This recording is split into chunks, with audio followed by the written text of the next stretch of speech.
All right, good afternoon. It's your Pratte Pack. I am in that city that I love, Pittsburgh, Pennsylvania. I will be at the Convention Center tonight at the Home and Garden Show, broadcasting from 6 until 10. You know, every Sunday on the Coons Market Black and Gold Sunday Show, in that second hour, we dedicate a portion of it to the National Football League. Look, I love the brand 24/7, 365 days a year. And I know people want to, enjoy it during the regular season and postseason, and of course the big game every February.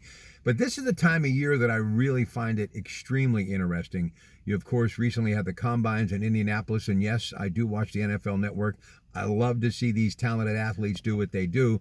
And then, of course, you get into that period where there's a lot of trades, there's franchise tags, there's the free agent market, and then, of course, the off-season workouts, then it trends into training camp, and then the preseason turns into the regular season, and it's game on. But there's been a lot of news trending of late, but watching the combine, I got to tell you, Stroud out of Ohio State and Richardson out of Florida are making a lot of these NFL teams think about maybe going via the draft to get their franchise quarterback, even though there's some big names that have been floating around of late. This is what we know. Daniel Jones today secured himself a 4-year deal, $160 million for Coach Dabo, and of course the New York Giants. Saquon Barkley, the exceptional running back out of Penn State, will get the franchise tag at about $10 million coming his way next year.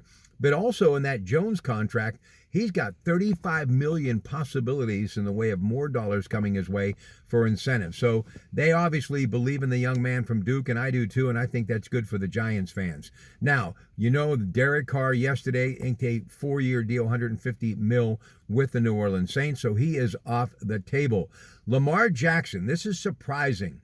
They franchise tagged him again. But what this means come Monday, he can take some offers from other teams and then bring them back to the Ravens. Also, 2 first-round picks could be possibly in the deal if he decides to go elsewhere.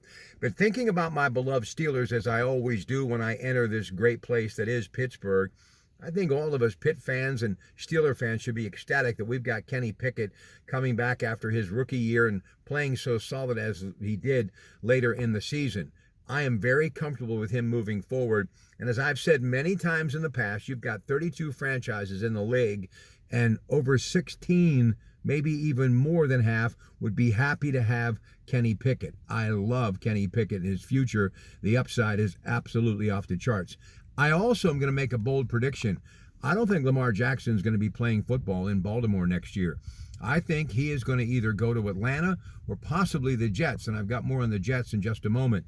But here's the big news about our Steelers and Kenny Pickett and his upside. Look, you want to go against the best competition, right? But I got to tell you, I love Lamar Jackson, but I love him in the NFC, right? And then you have Joe Burrow to contend with, but it's 1 as opposed to 2. And if Kenny Pickett can continue to move forward in his career, the offensive line starts to grow into their football cleats and gets even better, maybe bringing in a big left tackle in the draft. And if Dupree ends up coming back to Pittsburgh to replace Devin Bush, and he can return to the greatness that he had during his time with the Steelers, not that bad. Things are looking up for our Steelers. But back to the Jets. Today, ownership of the Jets took their private jet and went to California to meet with Aaron Rodgers. Aaron Rodgers, more than likely, is going to be leaving Green Bay.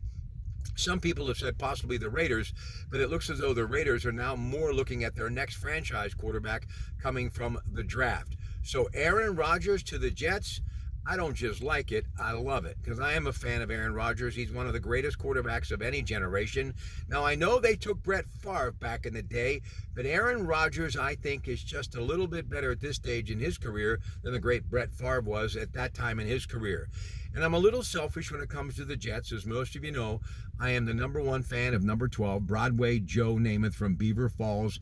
Love that man, love the Jets. Now, you got to remember, back in Super Bowl III, I was a young lad rooting for a fellow Beaver Countyan, not just Joe Namath, but Babe Pirelli of Rochester, who played for Paul Bear Bryant at Kentucky. Joe Willie, of course, played for Bear Bryant at Alabama, was his backup quarterback. So you had Pirelli from Rochester as the backup to Beaver Falls native Joe Namath, who, by the way, his hero was Johnny Unitas, who played some football up there on Mount Washington, and also for that semi-pro team, the Bloomfield Rams.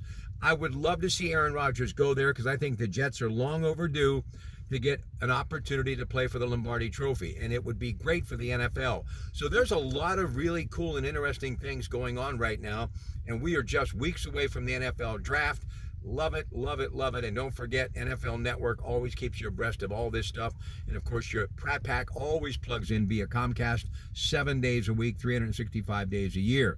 And remember, Coons Market Black and Gold Sunday show throughout the year, always in that hour number 2. We start at 11 a.m. We talk about the National Football League. It's your Pratte Pack. Come on out to the convention center. Spend a little time with me tonight. And when I get inside, I'll be telling you about what we're going to be doing tonight on KDK Radio. Hey, let the sun shine in. It's a beautiful day in Pittsburgh with your Pratte Pack. Good afternoon.